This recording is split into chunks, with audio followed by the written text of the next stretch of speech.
Welcome to the first ever Gujarati IT education YouTube channel Mentorize. Here you can start your IT journey in your own language Gujarati. So hello મિત્રો, આ છે episode number 11 અને જો episode number 10 ના જોયું હોય તો જોઈ લેજો, જેની લિંક મેં ડિસ્ક્રિપ્શનમાં આપી છે. સો એમાં આપણે જોયા હતા ઓપરેટિંગ સિસ્ટમનો ઓવરવ્યૂ, ફંક્શન્સ અને એના ટાઈપ, એ પણ એક્ઝામ્પલ સાથે. સો એપિસોડ ના જોયો હોય તો જોઈ લેજો. અને આ છે એપિસોડ નંબર 11, જેમાં આપણે જોવાના છીએ ઇન્ટ્રોડક્શન ઓફ MS-DOS, કે MS-DOS શું હોય છે, તેના કમાન્ડ શું હોય છે, કમાન્ડના કેટલા ટાઈપ છે, એમાં કયા કયા કમાન્ડ છે, તો બધી વસ્તુ આપણે અત્યારે જોવાના છીએ. તો વિડીયો સ્ટાર્ટ કરતા પહેલા વિડીયોને લાઈક કરો, ચેનલને સબસ્ક્રાઇબ કરો અને આ વિડીયોને તમારા બધા મિત્રો સુધી શેર કરો, જેથી તેમને પણ આ વિડીયો હેલ્પફુલ થઈ રહે. તો વિડીયો સ્ટાર્ટ કરીએ. તો હવે આપણે જોવાના છીએ ઇન્ટ્રોડક્શન ઓફ MS-DOS. પહેલા આપણે ઇન્ટ્રોડક્શન જોશું, ત્યારબાદ એના કમાન્ડ જોવાના છીએ. તો અત્યારે ઇન્ટ્રોડક્શનથી સ્ટાર્ટ કરીએ. So what is MS-DOS? કે MS-DOS શું છે? So MS-DOS stands for Microsoft Desk Operating System. So આ તો એનું ફૂલ ફોર્મ નોટ કરી લેજો. Is a command line based operating system developed by Microsoft. Command line તમને થતું હશે કે આ શું છે. સો કમાન્ડ લાઈન શું છે એ હું તમને નોર્મલી સમજાવું. કે તમે કેમ ફોન ખોલો, એમાં વોટ્સએપ ચાલુ કરી દો, અને કાં તો ફેસબુક ચાલુ કરી દો, કાં ચેટ કરો, તો એ તમારું કહેવાય GUI, ગ્રાફિકલ યુઝર ઇન્ટરફેસ. તો એ નોર્મલી તમને ખબર જ છે શું હોય. પણ હવે હું તમને એમ કહું તો તમારે હવે ડાયરેક્ટ એમ નથી કરવાનું, અને એની જગ્યાએ તમારે શું કરવાનું છે કે કોડ લખો, પછી એની અંદર લખો તમારે કઈ ફાઇલમાં જવાનું છે, ફાઇલમાં ગયા પછી તમારે ચેટ કરવી છે તો એનું નામ લખો, એ પછી એક સેમિકોલન કરો, ત્યારબાદ ડબલ ઇન્વર્ટેડ કોમામાં તમારો મેસેજ લખો, ત્યારબાદ બીજો કોડ લખો ને પછી મેસેજ નાખો. એવી રીતે કહું તો થોડુંક સાંભળવામાં ઓલું લાગશે કે આ વરી શું છે. તો આ કહેવાય MS-DOS, કે કમાન્ડથી બધું થાય. તમે ડાયરેક્ટ આમ ક્લિક કરીને કાંઈ ન કરી શકો. તમારે કમાન્ડ નાખવો પડે કે મારે આ ફાઇલમાં જવું છે, એમાં સ્પેસિફિક આ એરિયામાં જવું છે, એમાં શું વર્ક કરવું છે એનો કમાન્ડ નાખો, એનું નામ નાખો, પછી પ્રોસેસ આગળ વધતી જશે. બહુ બોરિંગ છે આ વસ્તુ, પણ આ શીખવી પડે એમ જ છે અત્યારે, કારણ કે આગળ જતા તમારે જો કમાન્ડ લાઈન ઇન્ટરફેસ ઉપર કામ કરવાનું થયું તો શીખવું તો પડશે ને. સો MS-DOS પણ કંઈક કમાન્ડ લાઈન ઇન્ટરફેસ જ છે. હું નોર્મલી તમને સમજાવી દઉં. આ તમે જુઓ, આ હું CMD પ્રોમ્પ્ટ અત્યારે ઓપન કરીશ. આવી ગયું કમાન્ડ પ્રોમ્પ્ટ. હવે આમાં જુઓ, હું એક કમાન્ડ લખું છું કે મારે અત્યારે એમાં એવું લખવું છે કે ડાયરેક્ટરી મારે જોઈ છે કે મારા કમ્પ્યુટરમાં કેટલી ડાયરેક્ટરી છે.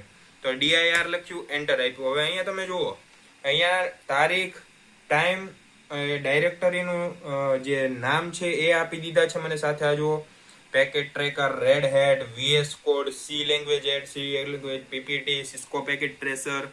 સો આ બધું મને ફાઇલ બતાવી, પણ કઈ રીતે બતાવી? મેં કઈ અહીંયા ફાઇલના ઓપ્શન જે ઉપર જઈને ક્લિક તો નહોતું કર્યું, એક કમાન્ડ નાખ્યો હતો કે ભાઈ DIR, તો મને અહીંયા ડાયરેક્ટરીની આખી લિસ્ટ મળી ગઈ.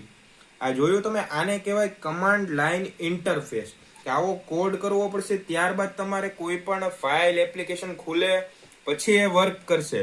આ હતી કમાન્ડ લાઈન ઇન્ટરફેસ. ડાયરેક્ટ તમે એમ ક્લિક કરીને ગમે એ વસ્તુ ખોલી નહીં શકો. પણ આ જૂના જમાનામાં યુઝ થતી હતી, અત્યારે બહુ રેયર યુઝ થાય છે. પણ આ જે કાલી લિનક્સ વાપરતા હોય કે કમાન્ડ બેઝ, કમાન્ડ લાઈન ઉપર કામ કરતા હોય, એને ખબર હોય કે અત્યારે ફૂલ સ્ટેક વાળા છે, તો એને પૂછજો તમે કે જાવાસ્ક્રિપ્ટ છે એની પ્રેક્ટિસ તમને શેના ઉપર કરવી છે. સ્ટાર્ટિંગની વાત છે, એન્ડ સુધી નથી કહેતો હું. જાવાસ્ક્રિપ્ટ, પાયથન, જાવા, એ બધું બેઝિક વસ્તુ છે. એને તમે પેલા કમાન્ડ પ્રોમ્પ્ટ ઉપર ટ્રાય કરશો, ત્યારબાદ તમે VS કોડમાં કરવાના છો. So use to operate early personal computers. જેમ મેં કીધું કે પહેલાના સમયના કમ્પ્યુટર હતા તેમાં આ યુઝ થતું હતું, ત્યારે ગ્રાફિકલ યુઝર ઇન્ટરફેસ નહોતું. એટલે કે અહીંયા વોટ્સએપ છે, ક્લિક કર્યું ઓપન થયું એવું નહોતું. પહેલા આ રીતે જ કરવું પડતું હતું બધું. વર્ક થ્રુ ટેક્સ્ટ કમાન્ડ, કે મેં જેમ હમણાં તમને લખીને બતાવ્યું DIR, તો એ ટેક્સ હતો. ટેક્સ હતો તો એ લખ્યો ત્યારબાદ જ કમાન્ડ રન થયો, તો એ ટેક્સ કમાન્ડ કહેવાય. નો ગ્રાફિકલ યુઝર ઇન્ટરફેસ, કે જેમ મેં તમને કીધું કે વોટ્સએપ તમે આમ ટચ કરીને ખોલો તો એ ટાઈમમાં એ રીતે નહોતું ખુલતું. વોટ્સએપ લખો, એની અંદર ચેટનું નામ લખો, ત્યારબાદ ચેટમાં ગયા, પછી ડબલ ઇન્વર્ટેડ કર્યો, તમારો મેસેજ લખ્યો, સેમિકોલન કરી, પછી મેસેજ જાય. કેવી ઉપાધિ થઈ જાય. તો એ બધું હવે આપણે નથી કરવું પડતું. એટલે ચેટિંગમાંથી ઓછા આવો અને ભણવામાં ધ્યાન દો. આ બધું હવે યુઝર ઇન્ટરેક્ટ્સ યુઝિંગ કીબોર્ડ કમાન્ડ્સ, કે યુઝર કઈ રીતે વાત કરતો તો કીબોર્ડ ઉપર કંઈક વસ્તુ લખી દેતો, ત્યારબાદ એને કમાન્ડ મળતું કમ્પ્યુટરને, કમાન્ડ મળ્યા પછી એ વર્ક કરતું હતું. આપણી જેમ અત્યારે એમ તો નહોતું કે આ મેં એરો ફેરવો, અહીંયા હું કંઈક ટચ કરું એટલે એ ઓપન થઈ જાય, એવું નહોતું. તે કમાન્ડ લખો, એ વસ્તુ ઓપન થાય, એમાં શું વર્ક કરવું છે લખો, તો બધું એ રીતે ચાલતું કમાન્ડ લાઈન ઉપર. ત્યારબાદ છે એનો એક્ઝામ્પલ છે કે DIR, મેં તમને બતાવ્યું એમ કે DIR લખ્યું કેવી ડાયરેક્ટરીની આખી લિસ્ટ આવી ગઈ. સો એ DIR. કોપી તો કોઈ ફાઇલને કોપી કરવા માટે, DEL એટલે કે ડિલીટ, તો કોઈ ફાઇલને તમારે ડિલીટ કરવી છે તો એના માટે પણ યુઝ થશે. તો હવે આપણે જોઈએ કેરેક્ટરિસ્ટિક ઓફ MS-DOS, કે આની વિશેષતા શું હતી. તો સિંગલ યુઝર OS, કે એક ટાઈમે એક જ જણું કામ કરી શકતું હતું. કેમ કે એક કમાન્ડ લાઈન છે, એક સિસ્ટમ છે. હવે એમાં 10 યુઝર આવી જાય. હવે એક કે મારે ફાઇલ બનાવવી છે, એક કે મારે વિડીયો જોવો, એક કે મારે ઇમેજ જોવી, એક કે મારે ગેમ રમવી, તો કે 10 જણા એક હારી યુઝર લાઈન ન વાપરી શકે કમાન્ડ લાઈનની. તો એ એક જ જણું વાપરી શકે. સિંગલ યુઝર OS કહેવાય એ વસ્તુ. કારણ કે એક ટાઈમે તમે એક પ્રોમ્પ્ટ કરી શકો એન્ટર, બીજો પ્રોમ્પ્ટ કેવી રીતે કરશો. હવે સમજો કે મેં અહીંયા DIR કમાન્ડ લખ્યો, એની અંદર હું ફાઇલમાં ગયો, ફાઇલની અંદર હું મારા સેમેસ્ટર્સના સબ્જેક્ટની અંદર ગયો. હવે હું હજી પાણી પીવા આમ બહાર ગયો, મારો દોસ્તાર આવ્યો, અહીંયા એને ગેમ આટું કમાન્ડ નાખ્યો. કઈ રીતે ચાલુ થાય? ફાઇલની અંદર છે અત્યારે આપણે, ફાઇલની અંદર મારા સેમેસ્ટરના સબ્જેક્ટની અંદર છે.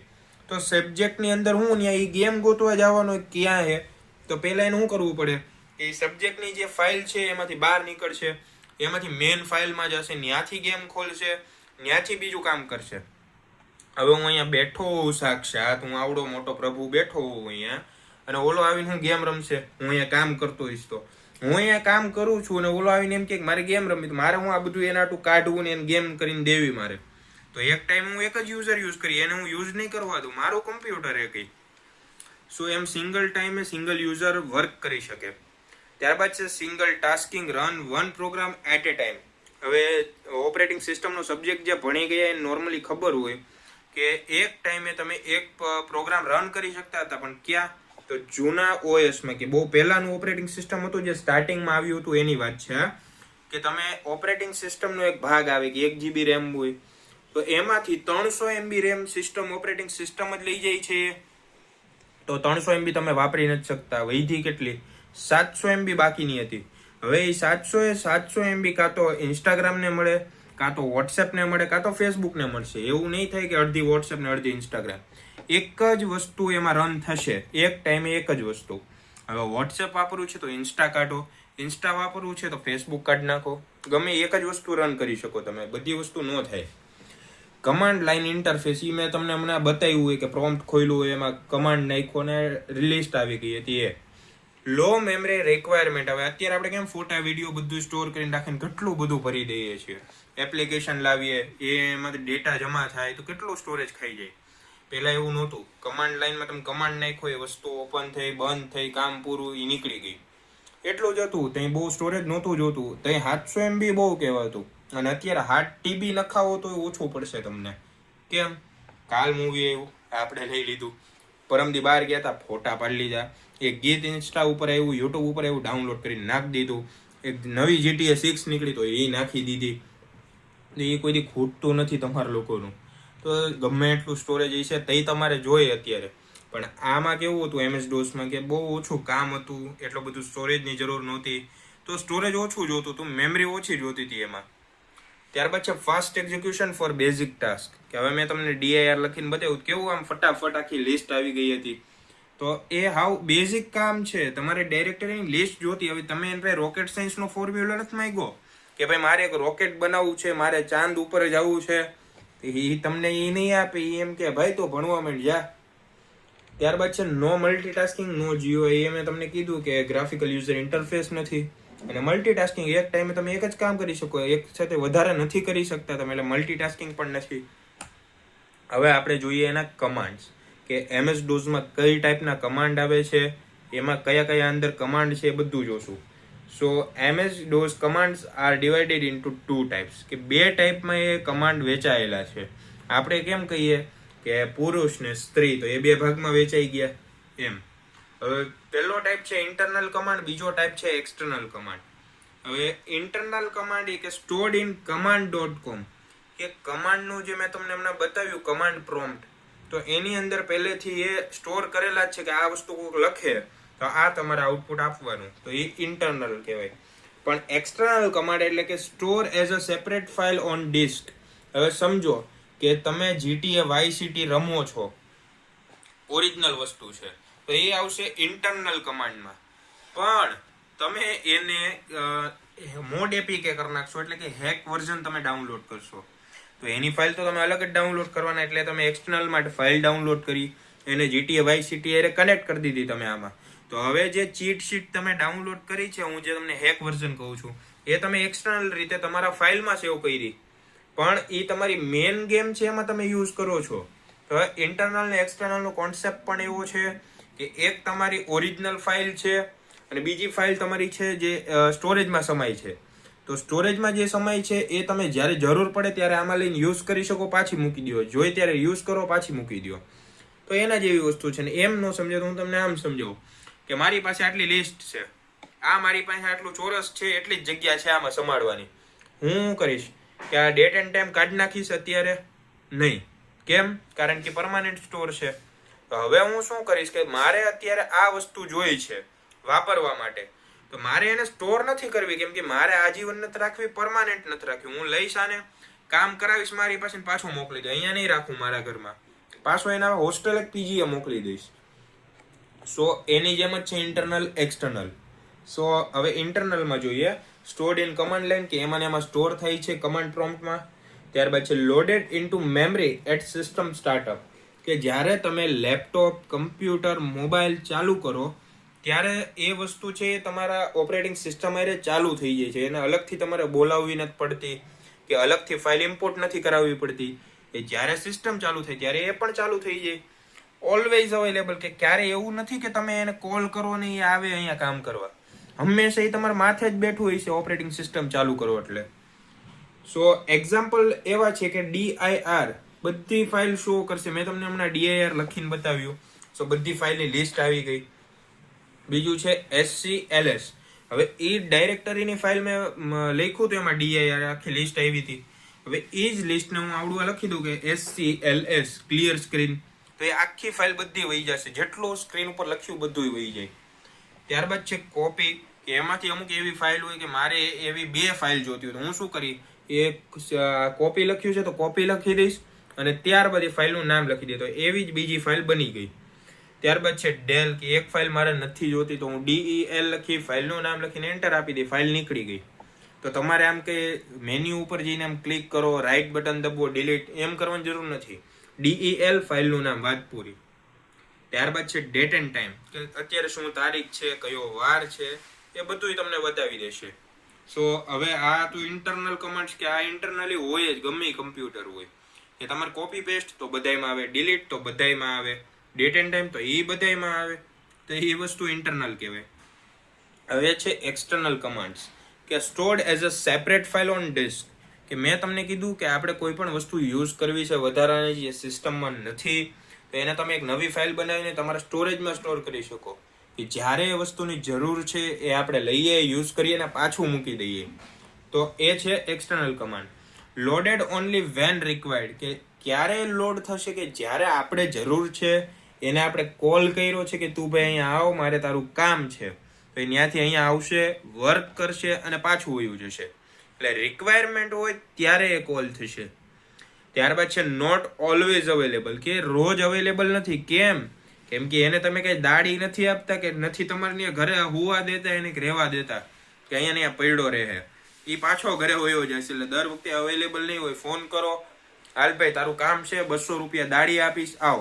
એટલે ઓલો આવશે, કામ કર્યું વયો ગયો. કે તમારો ઘરનો મેમ્બર નથી કે તમારે અહીંયા રહે તમારે અહીં રહે. એક્સટર્નલ છે, ઇન્ટરનલ નથી. સો એક્ઝામ્પલ આપું તમને કે ફોર્મેટ.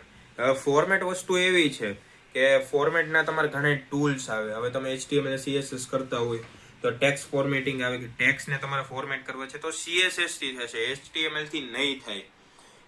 HTML એક અલગ ફાઇલ છે, CSS એક અલગ વસ્તુ છે. તો બેને આપણે જોઈન્ટ જ કર્યું, જ્યાં સુધી કામ હતું ત્યાં સુધી CSS ને ત્યાં રાખ્યું એમ. CHKDSK ચેક ડિસ્ક, કે ડિસ્કમાં શું શું છે એ બધું જોશે. આખી ડિસ્કમાં કહું છું, આ કેમ ડાયરેક્ટરી હતી તેની જેમ ડિસ્કમાં જોશે.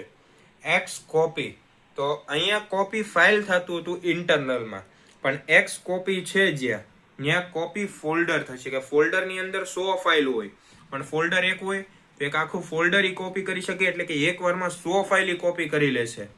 તો એ એક્સટર્નલ છે, કેમ કે અંદર તો તમે શું કરી શકો, એક એક ફાઇલ કોપી કરી શકો, પણ બહારથી તમે ફોલ્ડર આખું કોપી કરો, 100 ફાઇલ એક હારે કોપી થઈ જાય. ત્યારબાદ છે એટ્રીબ, એટલે કે એટ્રીબ્યુટ. ફાઇલના એટ્રીબ્યુટ તમે ચેન્જ કરી શકો, જેમ કે હોય રીડ એટ્રીબ્યુટ રાખ્યું હોય તો કોક ખાલી લખી જ શકે, રાઇટ એટ્રીબ્યુટ રાખ્યું હોય તો ખાલી વાંચી જ શકે, રીડ રાઇટ રાખ્યું હોય તો વાંચીને લખી શકે, એને એપેન્ડ રાખ્યું હોય તો ડિલીટ મારી શકે, કાં તો એમાં કંઈક બીજું વધારાનું મોડિફિકેશન કરી નાખે. તો એટલા અલગ અલગ એમાં તમે ફેરફાર કરી શકો. ત્યારબાદ છે ટ્રી શો ડાયરેક્ટરી સ્ટ્રક્ચર, કે ટ્રી ડાયરેક્ટરી એટલે કેવું હોય તમને કહું, કે એક ફાઇલ છે એ બીજી ફાઇલ સાથે લિંક છે, બીજી ફાઇલની નીચે બીજી ફાઇલ છે, એ બે ફાઇલની અંદર બીજી 2 ફાઇલ છે, તો એક ટ્રી બની ગયું. જેમ કે હું તમને કહું કે તમારી એક ડિસ્ક છે, હાર્ડ ડિસ્ક C નામ આપી દો એને, તો એક ડિસ્ક C છે, એની અંદર 2 પાર્ટીશન છે, વિન્ડોઝ, કાલી લિનક્સ, 2 ભાગ પડ્યા. હવે કાલી લિનક્સની અંદર તો એમાંય 17 પાર્ટ આવતા હોય અલગ અલગ જાતના, એમાં અમુક ટૂલ્સ આવતા હોય, ઇન્ફોર્મેશન ગેધરિંગના હોય, પાસવર્ડ અટેક્સના હોય, કે કોઈ પણ હોય, nmap હોય, તો એ 3 અલગ અલગ છે. વિન્ડોઝ છે તો એમાં અલગ અલગ ટૂલ્સ હોય, માઇક્રોસોફ્ટ વર્ડ હોય, માઇક્રોસોફ્ટ પાવર પોઈન્ટ હોય, તો એની અંદર એ બીજા એની ફાઇલ્સ હશે. એક આખું ટ્રી બની ગયું, જેમ તમારા દાદા, પછી એના 2 છોકરા, એક તમારા પપ્પા, એક તમારા કાકા, એનાય 2-3 છોકરા, એનાય 2-3 છોકરા, તો એ ટ્રી કહેવાય. સો એ રીતે ડાયરેક્ટરીને સ્ટ્રક્ચર કરે છે, કે ફોલ્ડરની અંદર ફાઇલો છે, ફાઇલોની અંદર ફાઇલો છે, ફાઇલની અંદર બીજી પીપીટી, પીડીએફ છે, ટેક્સ્ટ ફાઇલ છે, તો એને કહેવાય ડાયરેક્ટરીનું ટ્રી સ્ટ્રક્ચર. સો હવે કોઈ પૂછે કે ટ્રી શું હોય, તો એમ ન કહેતા કે એ ઓલું સામે દેખાય ઝાડ છે, એમ ન કહેતા. ટ્રી એટલે હવે સમજાઈ ગયું શું કહેવાય. સો આ આટલું જ હતું અત્યારે ઇન્ટરનલ એક્સટર્નલ કમાન્ડ, જેટલું તમારે જાણવાની જરૂર હતી. સો આઈ હોપ કે તમને વિડીયો પસંદ આવ્યો હશે અને સમજાઈ પણ ગયું હશે બધું. ના સમજાયું હોય તો પહેલેથી રિવાઇન્ડ કરીને જોઈ લેજો, પછી પરીક્ષામાં ફાફા ન પડે કે ભાઈ મને આ આવડતું નથી, આ શીખવાડ્યું જ નથી હરખું, તો શીખી લેજો. તો વિડીયો ફિનિશ કરતા પહેલા વિડીયોને લાઈક કરો, ચેનલને સબસ્ક્રાઇબ કરો, અને આ વિડીયોને તમારા બધા મિત્રો સુધી શેર કરો, જેથી તેમને પણ વિડીયો હેલ્પફુલ થઈ રહે. તો મળીએ નેક્સ્ટ વિડીયોમાં.